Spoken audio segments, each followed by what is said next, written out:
On reprend notre tour d'horizon des 12 groupes à part celui du Cameroun, tenu un échec vendredi par la Namibie et qui retrouvait son meilleur buteur, Vincent Aboubakar, pour le déplacement en Afrique du Sud. Ouais, déplacement à Johannesburg pour le Cameroun aujourd'hui face à la Namibie, avec donc le retour, vous l'avez dit, de Vincent Aboubakar. Il a accompagné les 3 joueurs qui étaient titulaires en attaque lors du premier match, c'est-à-dire Ngamaleu, Ganago et Bemo. C'est donc une équipe très offensive alignée par Rigobert Song cet après-midi à Johannesburg.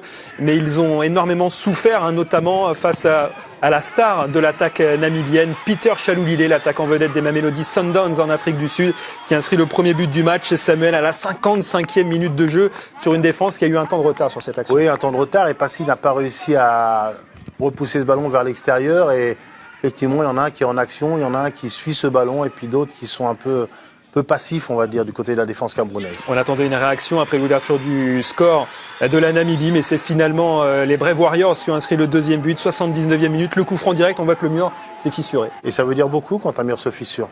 Un mur qui est fort, un mur qui fait face, un mur qui fait front, ça en dit beaucoup sur l'équipe d'une façon générale.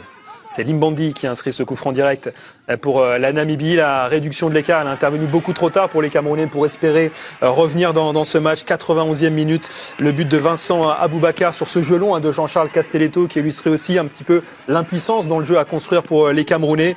Le Cameroun pouvait se qualifier en cas de victoire aujourd'hui face à la Namibie. Ce n'est pas le cas, c'est à l'inverse la Namibie qui s'impose et qui s'empare de la tête de ce groupe C. Seulement 2 tirs cadrés pour le Cameroun. Le deuxième tir cadré, il est intervenu donc seulement à la 91e minute avec la réduction de l'écart d'Aboubacar.